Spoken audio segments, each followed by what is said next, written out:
तारणहार डूबती नैया लगाए पार। कितने हम पर किए उपकार, तुम हो सबके पालनहार। ज्ञान के दाता वरदाता पतित पावन शिव बाबा। जीवन मुक्ति के दाता तीनों कालों के ज्ञाता। जीवन मुक्ति के दाता तीनों कालों के ज्ञाता। ज्ञान के दाता वरदाता पतित पावन शिव बाबा।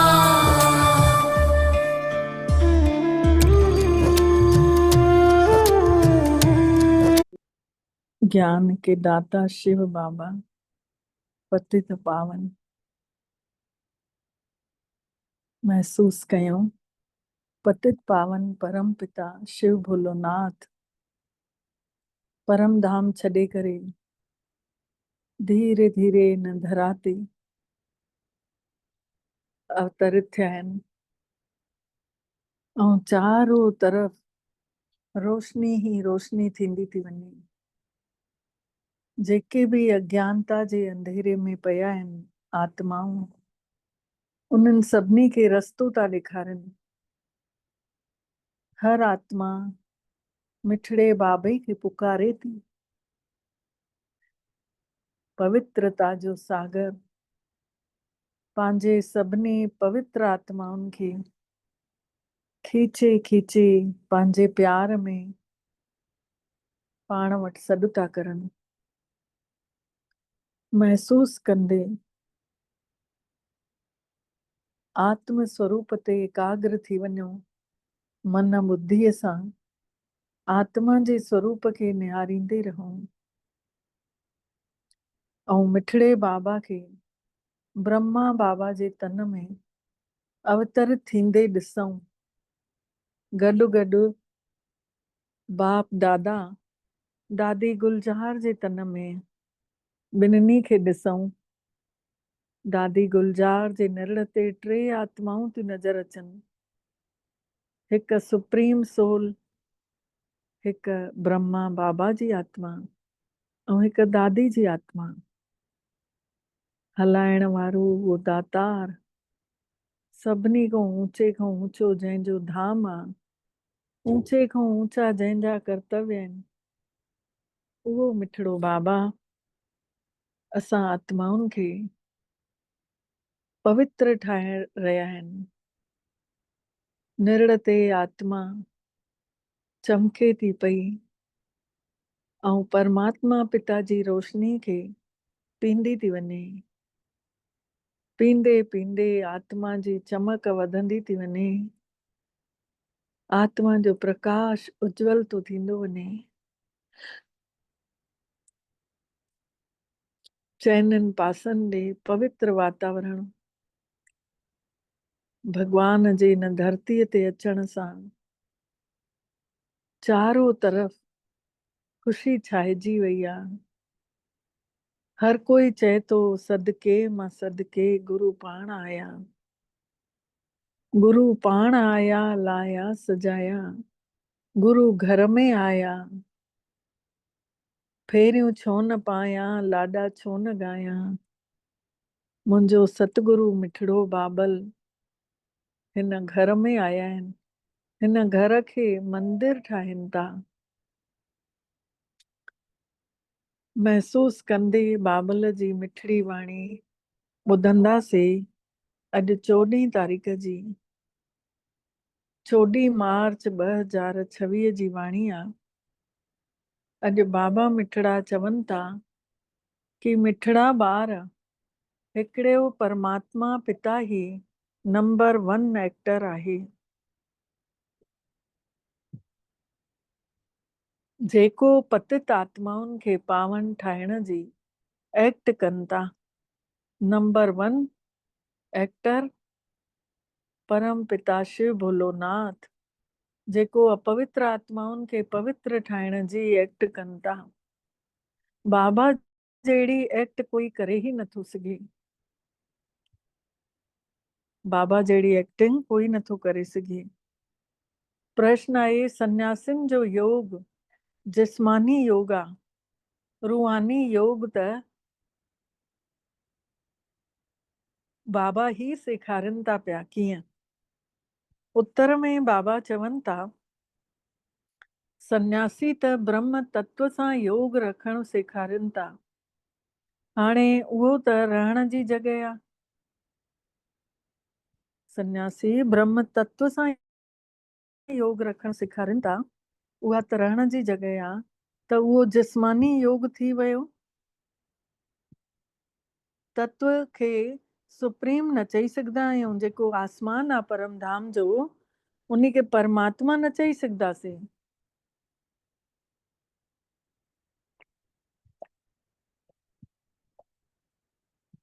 तव्हां ॿार सुप्रीम रूह सां योग लॻायो था। इन करे तव्हांजो योग जेको आहे रूहानी योग अथव। सुप्रीम रूह सां योग लॻायो था त तव्हांजो योग रूहानी योग थी वियो आहे। इहो योग शिव भोलोनाथ ही सेखारे सघंदा आहिनि। ॿियो कोई बि न सेखारे सघंदो आहे। छो कि उहो ई तव्हांजो रूहानी बाबू आहे। सिवाय रूहानी पिता जे ॿियो कोई न सेखारे सघंदो आहे। गीत आहे, तूं प्यार जो सागर आहीं। ओम शांति। ॿार घणाई माण्हू चवनि था ओम शांति, मतिलब पंहिंजी आत्मा जी सुञाणप ॾियनि था, पर पाण नथा सम्झी सघनि। ओम शांति जो अर्थ त घणो ई कढनि था। कोई चवनि था ओम माना भगवान, परंतु न, इहो त आत्मा थी चए। इहो त तव्हां ॿार सुप्रीम परमात्मा सां योग लॻायो था न। बाबा चवनि था इहो त आत्मा थी चए न ओम शांति। अहम आत्मा जो स्वधर्म आहे ही शांत। असां आत्माउनि जो धर्म ही शांत आहे। इन करे चवूं था कि मां आहियां शांत स्वरूप, हे मुंहिंजो शरीर आहे। ओम शांति चऊं था न त सम्झो इन जो अर्थ थो अचे कि मां आहियां शांत स्वरूप ऐं हे मुंहिंजो शरीर आहे, जंहिंसां असां हे कर्म कयूं था। केतिरो सवलो आहे। हूअं ॾिसो बाबा बि चवनि था ओम शांति, पर उहो मां सभिनि जो पिता हुजण जे करे, ॿिज हुजण जे करे, जेका बि रचना रूपी वण आहे, पूरे 5000 सालनि जो वण, उन खे शुरू खां वठी अंत ताईं बाबा ई ॼाणे सघंदा आहिनि। तव्हां त न ॼाणे सघंदा आहियो, मां ई ॼाणे सघंदो आहियां। छोकी मां आहियां ई ज्ञान जो सागर। मूंखे चओ था ज्ञान जो सागर। मां तव्हां ॿारनि खे वेही सृष्टिअ जी शुरू खां वठी आख़िरीअ ताईं जो पूरो राज सम्झायांव थो पियो। हे जेको नाटक आहे, जंहिंखे एक्टर, हे जेको नाटक आहे जंहिंखे ड्रामो चयो वञिजे थो, जंहिंजा तव्हां एक्टर आहियो, त बाबा चवनि था मां बि त एक्टर आहियां। ॿार चवनि था हे बाबा, हे पतित पावन एक्टर, हे पतित पावन एक्टर ठही करे अचु, असां पतितनि आत्माउनि खे पावन ठाहे। मूंखे सॾु कयो था। त हाणे बाबा चवनि था मां एक्ट करे रहियो आहियां। मुंहिंजो पार्ट हिन संगम ते ई आहे। सो बि मूंखे पंहिंजो शरीर त आहे कोन। मां हिन शरीर सां ई एक्ट कयां थो। मुंहिंजो नालो शिव आहे। ॿारनि खे ई त सम्झाईंदुमि। शिव बाबा चवनि था मां ॿारनि खे ई त सम्झाईंदुमि न कि भई मां एक्ट करण आयो आहियां, मुंहिंजो नालो शिव आहे। पाठशाला जेको स्कूल थींदो आहे कोई बांदरनि जो या जानवरनि जो त न थींदो आहे। स्कूल जेको थींदो आहे त बाबा चवनि था माण्हुनि जो ई थींदो आहे न। पर बाबा चवनि था कि हिननि 5 विकार हुजण जे करे शिकिल त माण्हूअ जहिड़ी आहे, लेकिन कम जेके कनि था उहे बंदर जहिड़ा था करनि। शिकिल माण्हूअ जहिड़ी अथनि ऐं कम करनि था बांदर जीअं। त ॿारनि खे बाबा सम्झाणी ॾियनि था। छा सम्झाणी ॾियनि था कि पतित त सभु पंहिंजे पाण खे चवराइनि ई था। अपवित्र त सभु ॼणा पंहिंजो पाण खे चवराइनि था।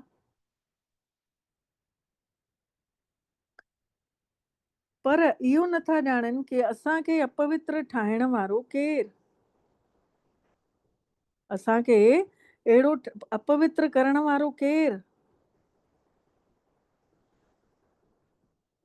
कुझु सम्झी नथा सघनि, जंहिंखे सॾ करनि था कि हे पतित पावन, पावन केरु अची ठाहे थो। इहो बि नथा ॼाणनि कि असां सभु एक्टर आहियूं।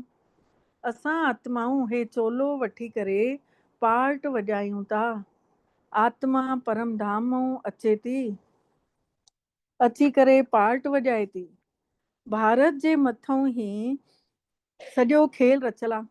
पतित पावन भारत खे ई चवनि था भारत खे अपवित्र कंहिं ठाहियो। बाबा पुछनि था भारत खे अपवित्र कंहिं ठाहियो। त रावण ने ठाहे। ॻाइनि बि था कि रावण जो लंका जे मथां राजाई हुई। बाबा बेहद में वठी था वञनि कि हे ॿारो, हीअ सॼी सृष्टि बेहद जो टापू अथव। हूअ त ॾिसो हद जी लंका आहे न, दुनिया में त हद जी लंका आहे न। हिन बेहद जे टापू ते रावण जी राजाई आहे। पहिरियों राम जी राजाई हुई, हाणे रावण जी राजाई आहे। त ॿार चवनि था बाबा राम राज्य काथे हुयो। त बाबा चवनि था ॿार उहो त हिते ई हुयो न, जंहिंखे सभु चाहिनि था कि राम राज्य थिए, हिते ई हुयो न उहो राम राज्य। तव्हां भारत में रहण वारा आदि सनातन देवी देवता धर्म जा आहियो, हिंदू धर्म जा न आहियो।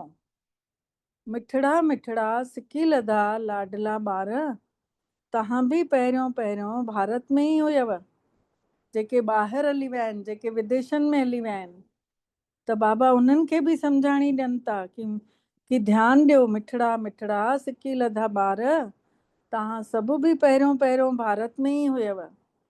तव्हांखे उहो सतयुग जी राजाई कंहिं ॾिनी अथव। त ज़रूरु स्वर्ग रचण वारे परम पिता परमात्मा ने ई वरसो ॾिनो अथई। त बाबा सम्झाणी ॾियनि था कि केतिरा ॿियनि धर्मनि में हली विया आहिनि। मुसलमाननि जो जॾहिं राज हुयो त घणनि खे मुसलमान ठाहियूं। जॾहिं मुसलमाननि जो राज हुयो त केतिरा त मुसलमान ठही विया जोरीअ जोरीअ। क्रिश्चननि जो राज हुयो त घणनि खे क्रिश्चियन ठाहियो। ऐं बौद्धनि जो राज हुयो, बौद्धनि जो त हिते राज हुयो कोन, उहो त तॾहिं बि केतिरनि खे बौद्धी ठाहे छॾियऊं, कन्वर्ट करे छॾियऊं पंहिंजे धर्म में। आदि सनातन धर्म जेॾी महिल विसरी थो वञे त पोइ उन धर्म जी स्थापना थिए थी। जंहिं महिल देवी देवता धर्म सभु भुलिजी था वञनि पोइ उन धर्म जी स्थापना थिए थी। त बाबा तव्हां सभिनी भारत में रहण वारनि खे चवनि था मिठड़ा मिठड़ा ॿार। अॼु बाबा बार बार इहे शब्द छो चयो अथई, मुंहिंजा मिठड़ा सिकी लधा ॿार, मिठड़ा ॿार। छोकी ॿारनि जो ध्यानु ॿियो काॾे हली थो वञे न, त बाबा हेॾे ध्यानु खिचवाइण लाइ ईअं चवनि था पिया कि मिठड़ा मिठड़ा ॿार, तव्हां सभु आदि सनातन देवी देवता धर्म जा हुयव। तहां ई 84 जन्म वरिता अथव। ब्राह्मण देवता क्षत्रिय वर्ण में आया आहियो। ब्राह्मण ई देवता ठहियासीं, वरी देवता मां वरी हेठि लही वरी क्षत्रिय वर्ण में आयासीं, हाणे वरी ब्राह्मण वर्ण में अची विया आहियो, वरी देवता वर्ण में वञण लाइ ब्राह्मण ठहिया आहियूं। ॻाईंदा बि आहिनि न, ब्राह्मण देवताए नमः। पहिरियों ब्राह्मणनि जो नालो वठनि था। ब्राह्मणनि ने ही भारत खे स्वर्ग ठाहियो अथईं। हे आहे ही भारत जो पुराणो योग। ब्राह्मणनि ने ही भारत खे स्वर्ग ठाहियो अथईं, ऐं हे आहे ही भारत जो पुराणो योग। पहिरियों पहिरियों जेको राजयोग हुयो, जंहिंजो गीता में वर्णन आहे, गीता जो योग कंहिं सेखारियो हुयो, इहो भारतवासी विसरी विया आहिनि। गीता जो योग कंहिं सेखारियो हुयो, इहे हितों वारा ई विसरी विया आहिनि। बाबा सम्झाइनि था कि ॿार, योग त मां सेखारियो हुयो मांव, हे अथव ई रूहानी योग, बाक़ी सभु अथव जिस्मानी योग। सन्यासी आदि जिस्मानी योग सेखारनि था कि ब्रह्म सां योग लॻायो, उहो त ग़लति थो थी वञे। ब्रह्म तत्व त रहण जी जॻह आहे, उहो कोई सुप्रीम त ठहे चवराइजंदो न। ब्रह्म तत्व त जाते आसमान आहे परम धाम जो, उहो त सुप्रीम न चवराइजंदो। त बाबा चवनि था परमात्मा खे ई विसरी विया आहिनि। तव्हां बि विसरी विया हुव, तव्हां पंहिंजे धर्म खे विसरी विया हुयव। बाबा चवनि था तव्हां पंहिंजे धर्म खे विसरी विया आहियो।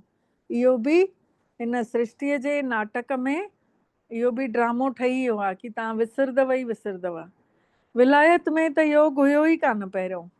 हठ योग या राजयोग हिते ई हुयो। उहो त निवृत्ति जेके घर परिवार छॾे वञनि, उहे सन्यासी त कॾहिं राजयोग सेखारे ई न सघंदा आहिनि। सेखारींदा त उहे जेके ॼाणींदा हूंदा। सन्यासी त राजा ई बि छॾे ॾींदा आहिनि। गोपी चंद राजा जो मिसाल आहे न, राजा ई छॾे जंगल में हली वियो राजा गोपी चंद। उन जी बि कहाणी ठहियल आहे। सन्यासी त राजा ई छॾाइण वारा आहिनि, उहे वरी राजयोग कीअं सेखारींदा। हिन महिल सॼो वण जड़जड़ी भूत अवस्था में अची वियो आहे, मतिलबु कमज़ोर थी चुकियो आहे हिन महिल सॼो वण। त किरियो कि हाणे किरियो, मतिलबु ईअं एतिरो कमज़ोरी अची वई आहे हिन वण में। त बाबा चवनि था किरियो कि किरियो। कोई बि वण जंहिं महिल कमज़ोर थी वेंदो आहे त आख़िरीअ में उन खे किरणो पवंदो आहे। उअं ई हे जेको माण्हुनि जी सृष्टि रूपी वणु आहे त तमो प्रधान आहे। हिन में त कोई सार ई न बचियो आहे, हिन जो ज़रूरु विनाश त थींदो ई। हिन खां पहिरियों आदि सनातन देवी देवता धर्म जी स्थापना हिते ई करणी आहे। सतयुग में कोई दुर्गति वारो हूंदो ई कान्हे। हे विलायत में वञी करे योग सेखारनि था, पर उहो आहे हठ योग। बाबा चवनि था सतयुग में कोई दुर्गति कंहिंजी न कंदो, न ई थींदी। ऐं विलायत में वञी जेको योग सेखारनि था उहो हठ योग आहे। ज्ञान बिल्कुलु बि कोन्हे उन में। त केतिरे प्रकार जा हठ योग आहिनि। हे अथव राजयोग, हिन खे रूहानी योग चयो वेंदो आहे। उहे सभु अथव जिस्मानी योग, माण्हू जेके माण्हुनि खे सेखारण वारा आहिनि। बाबा ॿारनि खे सम्झाइनि था कि मां तव्हांखे हिकिड़ो ई भेरो राजयोग सेखारियां थो, ॿियो कोई कॾहिं बि न सेखारे सघंदव। जेको शिव भोलोनाथ सेखारींदो असांखे, उहो कोई न देहधारी सेखारे सघंदो, न कोई गुरू गोसाई सेखारे सघंदो।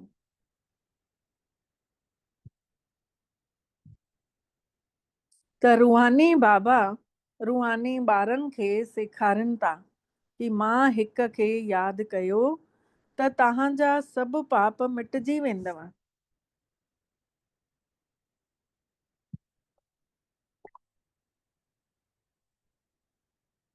पर सन्यासी त ईअं कॾहिं बि न चई सघंदा।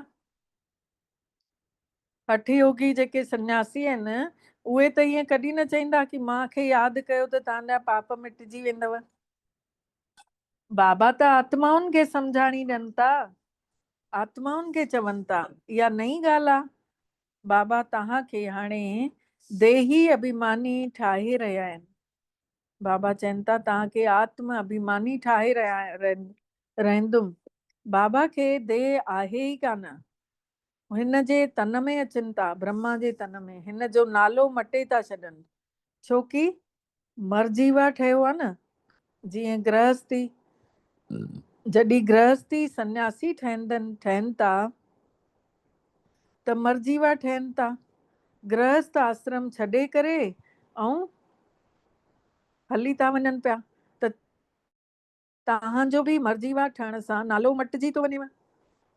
बाबा चवनि था तव्हां बि जंहिं महिल त्याग सां हलण लॻो था त तव्हांजो बि नालो मटिजी थो वञे। जीते जी मरी वञणु मतिलबु। पहिरियों शुरू में सभिनि जा नाला खणी आया हुया, पोइ वरी आश्चर्य पियो थियनि की भई ॿुधी करे चई करे छॾे हली था वञनि, पोइ नाला अचण बि बंदि थी वञनि। इन करे हाणे बाबा चवनि था कि मां नाम ॾियांव, पोइ वरी छॾे हली वञनि त फालतू थो थी वञे। त पहिरियों जेके आया हुया उन्हनि जा जेके नाला रखिया हुयऊं उहे ॾाढा रमणीक नाला हुया, पर हाणे नथा रखनि। उन्हनि जा रखनि न जेके हमेशह क़ाइम बि रहनि। घणनि खे नाला रखी पोइ वरी बाबा खे छॾे था ॾियनि पिया। इन करे हाणे नाला ई नथा मटिजनि। त बाबा सम्झाणी था ॾियनि कि हे ज्ञान जेको आहे क्रिश्चननि जी ॿुद्धीअ में वेहंदो। एतिरो सम्झदा कि भारत जो योग निराकार परमात्मा पिता ने ई सेखारियो अथनि। बाबे खे यादि करण सां ई पाप ख़तम थींदा ऐं असां पंहिंजे घर हली वेंदासीं। त जेको हिन धर्म जो हूंदो ऐं कन्वर्ट थी वियो हूंदो त उहो रुकिजी वेंदो। बाबा चवनि था कोई त हितों वारा बि छॾे हली विया आहिनि न ॿिए धर्म में। त बाबा चवनि था उन्हनि खे बि बाद में वरी लॻंदो त वरी छॾे हली ईंदा, छोकी सच्चाई जंहिं महिल पतो पवंदनि ॿिए सत्संग में बि वेंदा त पतो पवंदुनि न। त बाबा चवनि था माण्हू जी त कोई सदगति करे न सघंदो। हे दादा बि त माण्हू आहे, हे चए थो मां त कंहिंजी सदगति करे न सघंदुमि। हे त बाबा मूंखे सेखारनि था त तव्हांजी सदगति बि त यादि सां ई थींदव न, जेतिरो यादि कंदव। त बाबा चवनि था कि ॿारो, हे आत्माऊं, मूंसां गॾु योग लॻायो त तव्हांजा विकर्म विनाश थी वेंदव। तव्हां पहिरियों गोल्डन एजेड प्योर हुयव, पोइ वरी खाद पइजी वई अथव। जेके पहिरियों देवी देवता 24 कैरेट सोन हुया हाणे उहे लोह जा थी विया आहिनि। कट चढ़ी वई अथनि, मैल थी चढ़ेनि। त हे योग जेको आहे हर 5000 साल में तव्हांखे सिखणो पवे थो। ऐं तव्हां ॼाणियो था कि उन में बि कोई पूरो ॼाणनि था ऐं कोई घटि ॼाणनि था। कोई त ईअं ई ॾिसण लाइ अची था वञनि कि ॾिसी चऊं हे छा था सेखारनि। ब्रह्मा कुमारियूं हेतिरा ढेर ॿार आहिनि।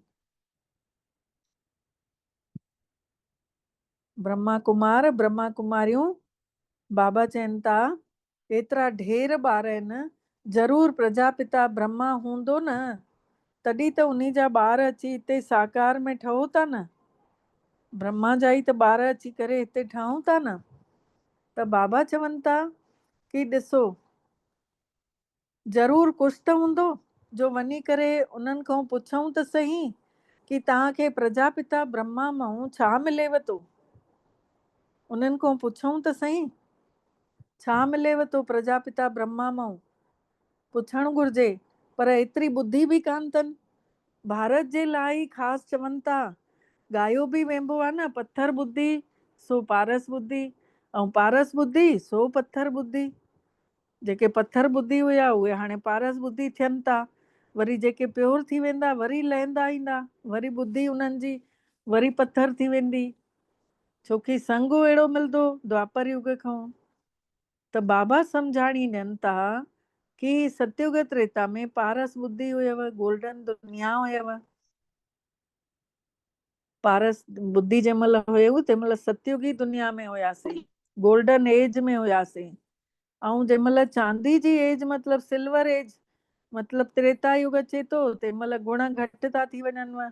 इन करे नालो पएव थो चंद्रवंशी, छोकी फेल था थी वञो। हीअ बि त स्कूल आहे न, पाठशाला आहे। 33 नंबरनि खां जंहिंजा हेठि नंबर हूंदा आहिनि उहे फेल थी वेंदा आहिनि। ऐं राम सीता वरी उन जी डायनेस्टी त पूरी आहे कान, राम सीता जो पूरो त आहे कोन, छा छा उन में लिखियलु आहे रामायण में महाभारत में। इन करे त सूर्यवंशी उहे नथा ठही सघनि।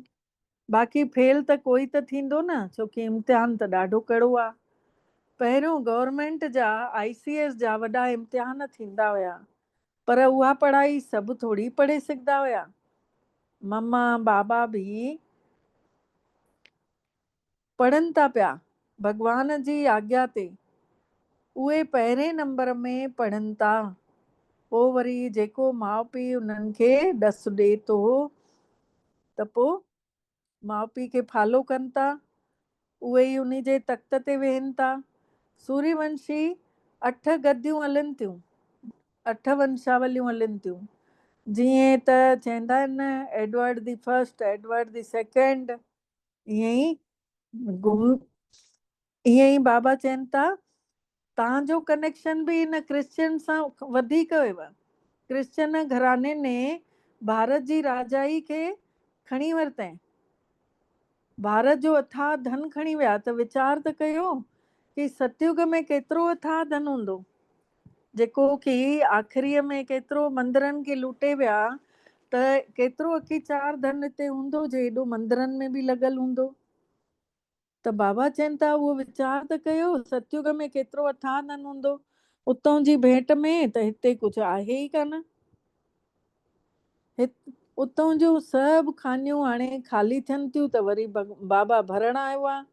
हाणे त हर शइ जी खानियूं खदानियूं थींदियूं थी वञनि ख़ाली, पोइ वरी चकर रिपीट थींदो, त पोइ रिपीट थींदो त सभु खानियूं भरिजी बि वेंदियूं। तो मिठड़ा मिठड़ा ॿारो, तव्हां हाणे रावण जे मथां जीत पाए राजाई वठी रहिया आहियो। पोइ वरी 2500 सालनि खां पोइ रावण ईंदव त पोइ वरी तव्हां राजाई विञाए छॾींदव।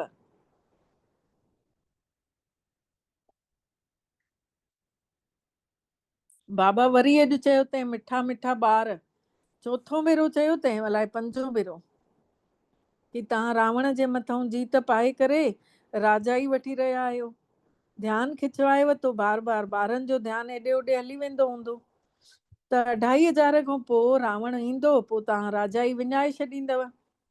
हाणे भारतवासी तव्हां कौड़ीअ वांगुरु ठही विया आहियो, तव्हांखे मां ई अची हीरे जहिड़ो ठाहियांव थो पियो।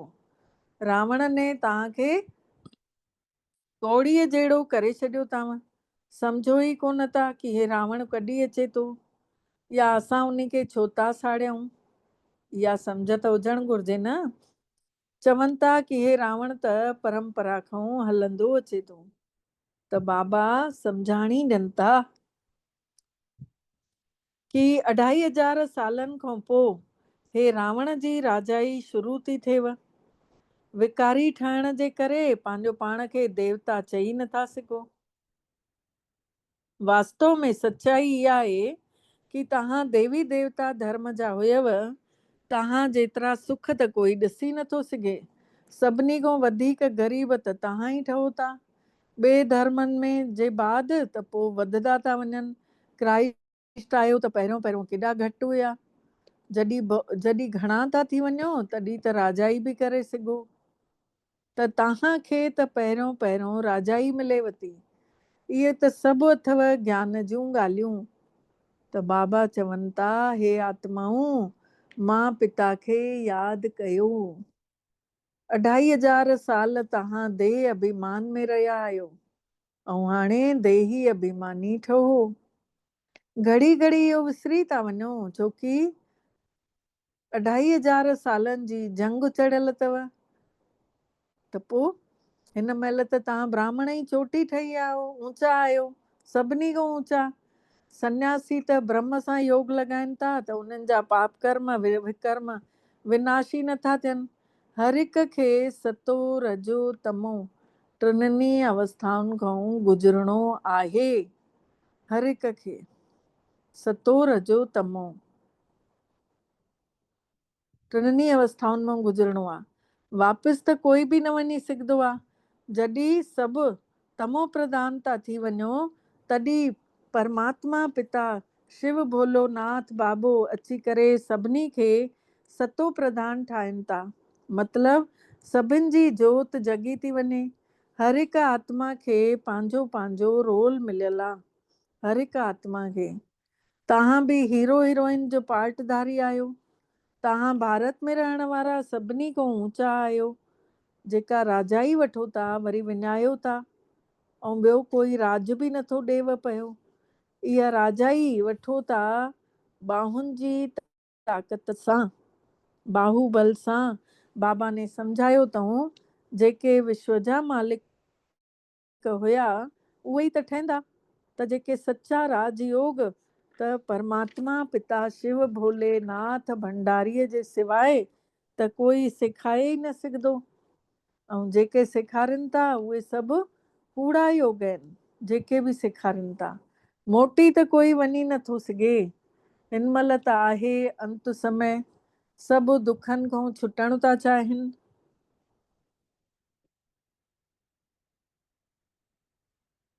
छुटण बि था चाहिनि पोइ वरी ईंदा बि नंबरवार। पोइ वरी सभु नंबर सां ईंदा। हिन महिल सभु छुटण था चाहिनि। पहिरियों सुख ॾिसणो आहे पोइ वरी दुख ॾिसणो आहे। इहे सभु सम्झण जूं ॻाल्हियूं आहिनि।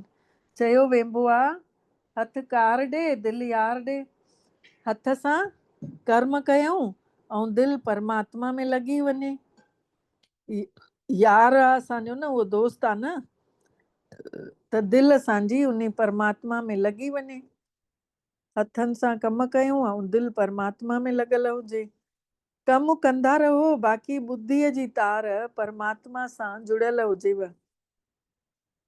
तव्हां आत्माऊं सभु आशिक आहियो हिकु माशूक जूं। हाणे उहो माशूक जेको आहे आयल अथव। सभिनी आत्माउनि सजननि खे गुल गुल ठाहिण लाइ गुल गुल ठाहे वठी हलंदो। मतिलबु नम्रता सेखारे वठी हलंदो। त हे जेको साजन आहे बेहद जो आहे ऐं असां सभु बेहद जूं सजनियूं आहियूं आत्माऊं। चवनि था मां सभिनी खे वठी वेंदोमांव। पोइ वरी नंबरवार जंहिं जेतिरो पुरुषार्थ कयो आहे उहो वञी करे ओतिरो पद पाईंदो। भले घर गृहस्थ व्यवहार में रहो। घर गृहस्थ में रहो ॿारनि खे संभारियो। हे आत्मा तव्हांजी दिलि जेका आहे परमात्मा ॾे हुजणु घुरिजे।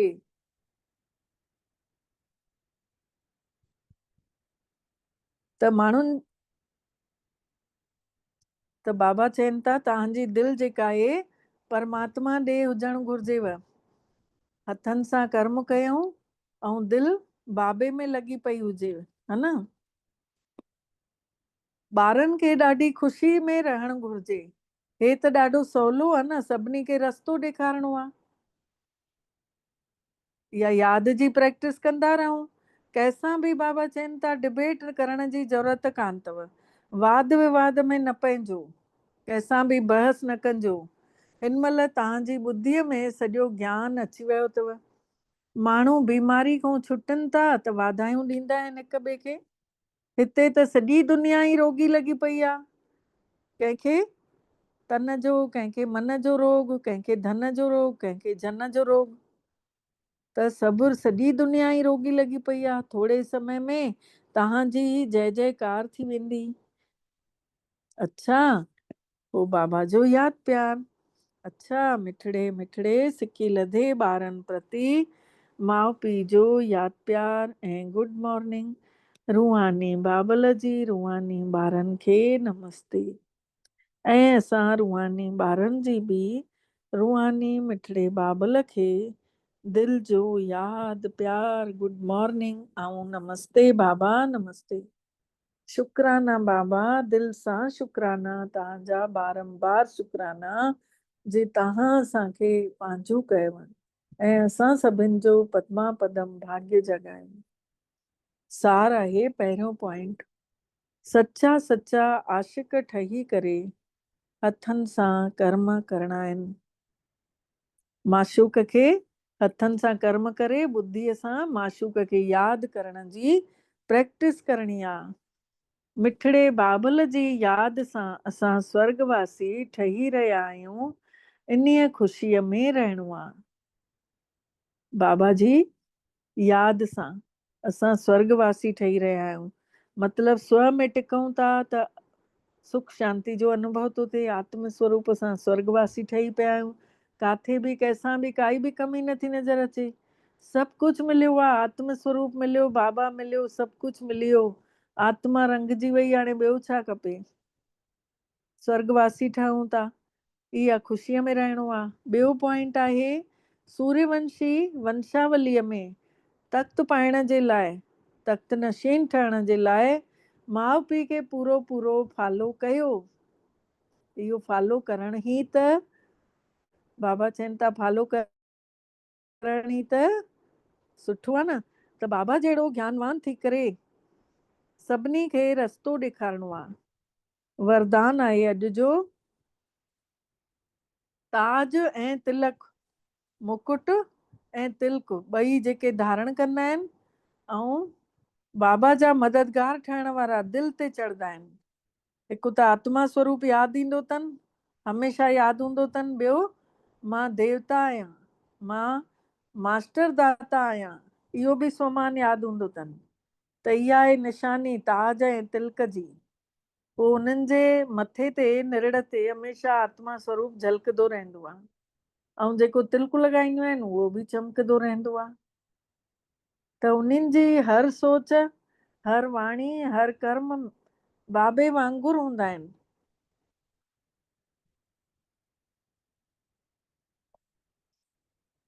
स्लोगन आहे, सरल यादि करण लाइ सरलता जो गुण धारण कयो। सरलता सां जीअं यादि ठहियल हुजे अंदर में, त उन लाइ सरलता जो गुण धारण कयो ऐं संस्कारनि खे बि सरल ठाहे वठो। सूरज भाई जा संस्कार मां ॾिठा, हिकदमि सरल, काई शइ जी मतिलबु उहो न। चवांसि पई चांहि पाण पिया ठाहिनि त चवांसि पई ॾे मां ठाहे ॾियां, न माता जी तूं पंहिंजो कमु कर, मां ठाहे वठंदुमि, कोई प्रॉब्लम कोन। त सरलता एतिरो सरल हुयुसि कि मतिलबु इहो बि न पियो लॻे कि भई एॾी वॾी हस्ती ऐं पाण थो करे, हर चीज़ पाण पियो करे। त संस्कार एतिरा इजी हुयसि, सभिनी सां घुली मिली वञे पियो। चाहे कम वारी छोकिरी अचे पई, चाहे ॿारनि सां ॻाल्हाइण में, चाहे बाबा सां मिलण, पाण हली आहे बाबा जे कमरे में। पोइ अव्यक्त इशारे जो पॉइंट आहे, विश्वास जे फाउंडेशन खे मज़बूत कयो त हमेशह निर्भय ऐं निश्चिंत रहंदव। विजयी ठहण जो आधार अथव निश्चय। जेके जीतनि था, सम्झो विश्वास आहे, तॾहिं उन्हनि जी विजय निश्चित आहे। त निश्चय अगरि पको आहे त बिल्डिंग हिली न सघंदी, पोइ बाक़ी कंहिं बि चीज़ में डगमग न थी सघंदा ऐं निश्चिंत रहंदा आहिनि। लेकिन छड़ो बाबा में निश्चय न, पंहिंजे पाण में बि निश्चय, ड्रामे में बि निश्चय, सभ में विश्वास। वाह बाबा वाह, वाह ड्रामा वाह, वाह हर ॻाल्हि में वाह वाह। अगरि ड्रामे में निश्चय हूंदो त पोइ जेका काई अकल्याण वारी ॻाल्हि हूंदी न, उहा बि कल्याण में मटिजी वेंदी। अच्छा, ओम शांति। महसूस कंदासीं, मां आत्मा विशेष आहियां, मां स्पेशल पार्ट प्ले करण लाइ हिन संसार में आई आहियां। मां परमात्मा जी नज़र में आहियां। मां आत्मा जे अंदरि लिकल गुणनि खे परमात्मा जी दृष्टि मिलण सां जागी विया आहिनि। महसूस कयूं पंहिंजो पाण खे कुझु ख़ासि आहे जे पाण भॻवानु अची करे मां आत्मा जे मथां राज़ी थियो आहे, माखऊं कुझु ख़ासि सेवा कराइण था चाहिनि। मुंहिंजे अंदर जे जीवन जी पंहिंजे पाण जी हर कोई विशेषताउनि खे यादि कयूं कि छा आहे मां में ख़ासि, कहिड़ी अहिड़ी ॻाल्हि आहे जेका भॻवान खे मां वणी आहियां। ॾिसूं पंहिंजे अंदरि पवित्रता जी ख़ुशबू खे, महसूस कयूं अंदर जी शुद्धता खे, जेको दुनिया वारा केतिरनि ॻाल्हियुनि जे विच में रहंदे बि, दुनिया जूं केतिरियूं ॻाल्हियूं थियनि थियूं, उन्हनि जे विच में रहंदे बि आत्मा शुद्ध आहे, तॾहिं परमात्मा खे वणी आहे। पंहिंजो पाण खे महसूस कयूं मां उहा ई पवित्र आत्मा आहियां जेका पवित्र परम धाम मां हिन धरतीअ ते लथी हुयमि, सतयुग में लथी हुयमि, ऐं वरी वरी जनम वठंदे वठंदे अंदर में इहो विशेष गुण काॾे खोइजंदा विया, काॾे मुंहिंजा वहंदा विया, कंहिंजे कॾहिं संग में, कॾहिं कंहिंजे संग में। अॼु हिन महिल मां पवित्रता जे सागर परम पिता परमात्मा खे महसूस थी कयां, वरी सां यादि कयूं, अंदरि पंहिंजूं पवित्र भावनाउनि खे महसूस कयूं। मां आत्मा पवित्रता जी मूर्त आहियां, मां परम पवित्र परमात्मा जी संतान आहियां। हे जन्म मांखे पाण परमात्मा ने ब्रह्मा जे द्वारा ॾिनो अथई। हे मुंहिंजो पवित्र जन्म आहे।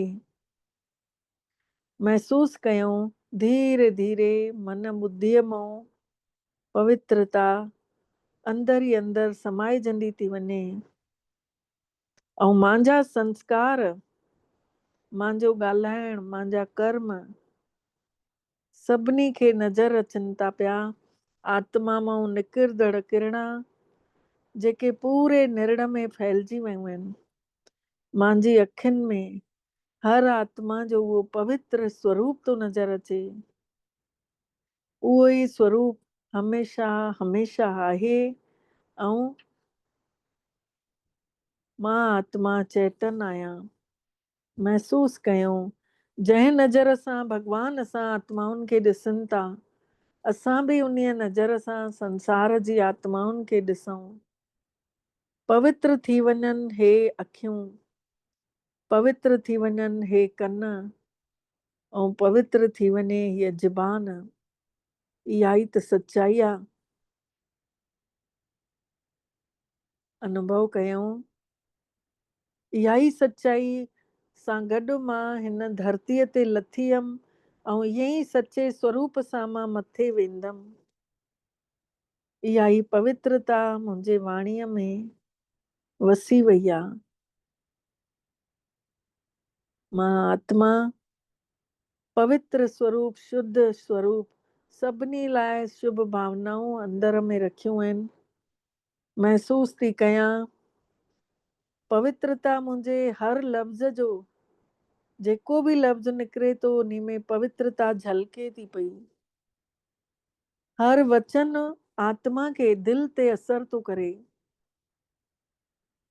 ऐं कर्मनि सां शुद्धि अची वई आहे। मुख सां निकिरंदड़ शब्द वरदान था ठही वञनि। ॾिसूं पंहिंजी पवित्रता खे, महसूस कयूं मुंहिंजो जीवन ॾींहों ॾियारी महान ठहंदो थो वञे। मां श्रेष्ठ थी थींदी वञा, रोम रोम में फैलजंदी थी वञे पवित्रता। महसूस कयूं मां आत्मा पूरे संसार खे प्रकृति जे पंजनि ई तत्वनि खे वरदान ॾेई रही आहियां। मुंहिंजो सभिनी जे प्रति प्यार आहे, सभिनी सां सम्मान आहे। मां आत्मा हर कंहिंजे प्रति सद्भाव रखियो आहे। मुंहिंजे कर्मनि द्वारा भगवान जो चरित्र नज़र थो अचे। मुंहिंजे हर कदम सां पद्मनि जी कमाई थी जमा थिए। चारों तरफ़ मूंखे अखुट भंडार मिलंदा था वञनि। मां भोलेनाथ जी भंडारी ठही वई आहियां। सभिनी खे मां आत्मा खां वरदान मिलंदा था वञनि। श्रेष्ठ वाइब्रेशन गुणनि जी खान मिलेनि थी। अनुभव कयूं, मां गुण मूर्त ठही वई आहियां। परमात्मा खे यादि कंदे कंदे पवित्रता मुंहिंजे अंदर खे शांत सुखदाई थी कंदी वञे। महसूस कयूं पंहिंजे जीवन जी सच्चाई ऐं श्रेष्ठता खे, पवित्र जीवन जे महत्व खे अनुभव में आणियूं। हिननि विशेषताउनि ऐं योग्यताउनि खे मां पवित्रता जी देवी आहियां। पवित्रता जा सभु गुण मां आत्मा मां सॼे संसार जी आत्माउनि ॾे वेंदा था वञनि। पवित्र परिवार ठहंदा था वञनि। ॾिसूं पंहिंजी अंदरी अख सां पूरे विश्व में पवित्र आत्माऊं वधंदियूं थी वञनि। असां सभु आत्माऊं हिन सॼे संसार खे पवित्र ठाहिण जे निमित्त आहियूं। पाण परमात्मा पिता ने असां आत्माउनि खे जे मथां नज़र विधी तंहिं चूंडे कढियो तंहिं हाणे पंहिंजे ई हिन मिटीअ जे चोले खे छॾे करे हलूं था सूक्ष्म लोक में, सूक्ष्म शरीर धारण करे पवित्रता जे हिन स्वरूप सां हुन पवित्र स्थान ते हलूं था पिया, जाते पाण परमात्मा पिता ब्रह्मा जे तन में फ़रिश्ते स्वरूप में असां सभिनी खे बाहूं फैलाए सॾ था करनि। ॾिसूं केॾो बढ़िया सीन आहे। फ़रिश्तनि जी सभा लॻल पई आहे सूक्ष्म वतन में।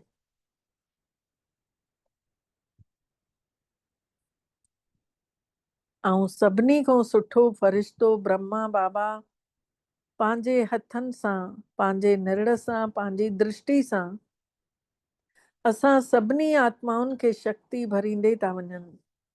भरपूर थी वञूं, काई कमी न रहे, हिकदमि तृप्त आत्मा। बाबा खां इहे किरणा वठंदे वठंदे असां सभु आत्माऊं योग्य ठहंदे था वञूं। महसूस कयूं असां संसार जा विशेष आत्माऊं आहियूं। सभिनी खे सुख शांति ॾियण वारा। सॼे संसार खे ॾींदा वञूं, काई कमी न रहे, सभिनी खे सभु कुझु मिली वञे। सभु संगठन में वेही करे सुठा संकल्प कयूं था त ज़रूर थींदो। संसार जी हर अतृप्त आत्मा बाबा असांखे हिकदमि पाण जहिड़ो ठाहिण था चाहिनि। हर ॻाल्हि में फुल, हर ॻाल्हि में मास्टर था ठाहिण चाहिनि। पूरी धरतीअ खे घेरे करे पाण सभु फ़रिश्ता पवित्र ठाहियूं था। प्रकृति सहित सॼियूं आत्माऊं पवित्र ठही वञनि। चारों तरफ़ पवित्रता सुख शांतीअ जो वातावरण ठहींदो वञे। धीरे धीरे असां सभिनि जे निरड़ तां निकितल विचारधारा ऐं किरणनि जे रूप में सभिनी जे दिल ते छुए थी, असर थी करे। पवित्रता जूं किरणा सभिनी खे वञी दिल ते असर थियूं करनि।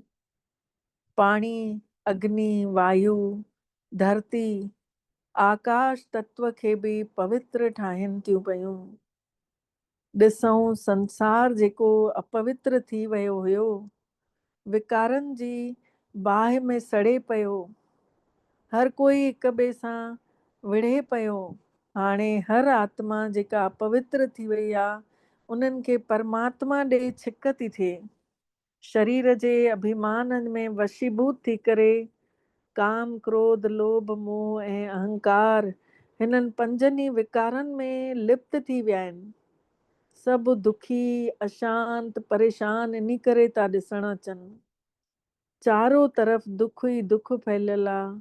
चारों तरफ़ जूं आत्माउनि खे उंधारे खां सोझरे ॾे वठी हलण जो रस्तो ब्रह्मा बाबा पाण असां फ़रिश्ते स्वरूपनि खां सभिनी खे ॿुधाइनि था। असां सभु पंहिंजूं निकिरंदड़ पवित्र किरणनि खे महसूस था कयूं। गुरुद्वारनि में पूजा स्थाननि ते मंदिरनि में नदियुनि जे किनारनि ते जेके पूजा पाठ कनि था सभिनी खे पावन ठाहिनि थियूं पयूं। उन्हनि जे अंदरि सुठियूं भावनाऊं दिलि में जाॻनि थियूं। पवित्र किरण महसूस करनि था ऐं पवित्र भाव सां भरजंदा था वञनि। असां सभु फ़रिश्ता हाणे धीरे धीरे बिंदु स्वरूप थी करे उॾरदे उॾरदे हलूं था हुन निराकारी देश में परम धाम में, जाते सिवाय परम पिता परमात्मा जे ॿियो सभु हितों जूं आत्माऊं कोई बि कान्हनि। सभु नयूं आत्माऊं आहिनि। असां महसूस कयूं था उन्हनि मां निकिरंदड़ शक्तिशाली किरणा असां आत्माउनि जे अंदरि पवंदियूं थी वञनि। असां बिंदु स्वरूप आत्माऊं बाबा वटि वञी पाप कर्मनि खे भस्म थींदे ॾिसूं था। हिकदमि हल्का था थींदा वञूं। पूरो ध्यानु बाबा जे स्वरूप ते टिकियल आहे। बसि हिक ई ॻाल्हि सोचूं था सभु ॼणा कि मां और मुंहिंजो बाबा, बसि ॿियो कुझु बि न। महसूस कयूं मां आत्मा परमात्मा जी शक्तियुनि में पंहिंजो पाण खे समाईंदे ॾिसां थी, भरपूर थींदे ॾिसां थी। बाबा जे प्यार में मगन थी थींदी वञा। उन्हीं जी किरणनि में समाइजंदी थी वञा। मगन थी वञूं उन जे सचे प्यार में। बसि मां और मुंहिंजो बाबा हिक ई नज़र गुम थी वञूं बाबा जी किरणनि में, शक्तिशाली किरणनि में। बाबा ई बाबा नज़र अचनि था। बसि चारों तरफ़ जाते ॾिसूं था तू ही तू, तू ही तू। बसि मुंहिंजो मन पूरी तरह सां शांत थी चुकियो आहे, एकाग्र थी चुकियो आहे। बसि मां और मुंहिंजो बाबा हिक जी यादि, हिक सां प्यार। मां भी जोत, तो भी महाजोत। ॿिन्हिनि जो संगम थो थिए ऐं अंदर ई अंदर सुख जी अनुभूति थी थिए।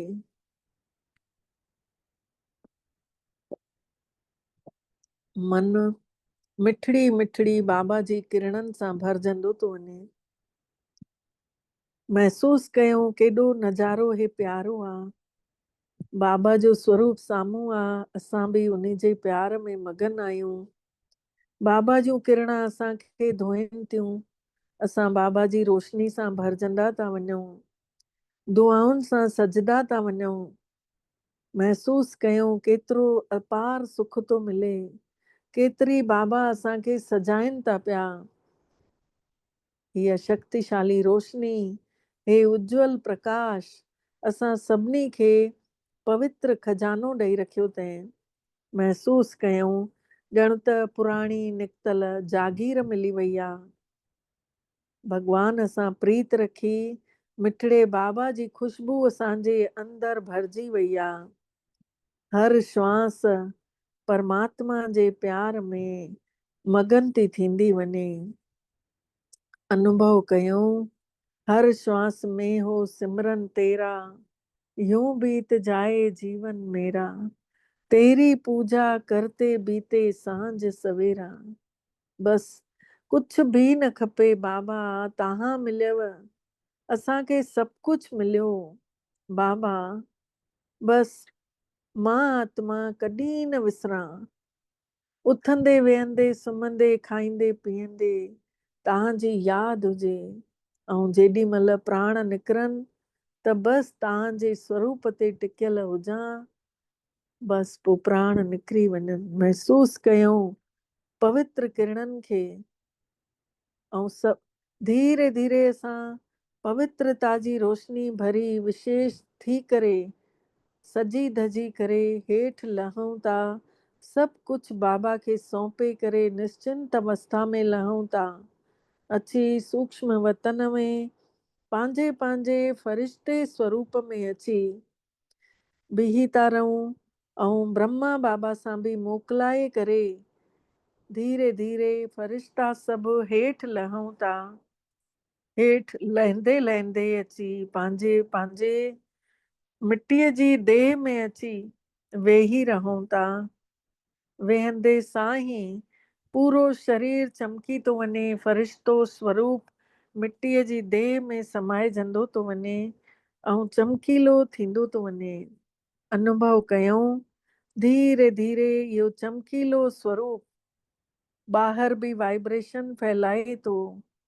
मां आत्मा शिव बाबा जी पवित्र किरणनि में निश्चिंत आहियां। भले न मिट्टी जी देह में वेठल आहियां पर मां हिकदमि निश्चिंत आहियां। भॻवानु मूंसां हमेशह गॾु आहे। मां आत्मा बाबा सां गॾु आहियां। मां सेफ आहियां। मुंहिंजी संग में जेके बि आत्माऊं ईंदियूं थियूं वञनि उहे सभु सेफ था थींदा वञनि। सभिनी खे बाबा जो परिचय मिलंदो थो वञे। मां आत्मा हिन तन में चमकीलो सितारो आहियां। मां मिठड़े बाबल खे वणंदड़ प्यारो आहियां। महसूस कयूं धोपजी वञे थी महल पूरी। बाबा पिता परमात्मा असां सभिनी खे न्यारो ऐं प्यारो थी करे प्यार करनि था। असांजी सॼी मलिनता खे कढनि था। सुख शांती था अंदरि आणे छॾनि। मां आत्मा मिठड़े बाबल खे शुकराना चवां थी। बाबा मिठड़ा तव्हांजा बारंबार दिलि सां शुकराना जे तव्हां असांखे अॼु अहिड़ो अनुभव करायव ऐं असां सभिनी जो पद्मा पदम भाग्य जाॻायव। ओम शांति, ओम शांति, ओम शांति। तव्हां सभिनि खे बि दिलि सां शुकराना। सभिनी खे ओम शांति।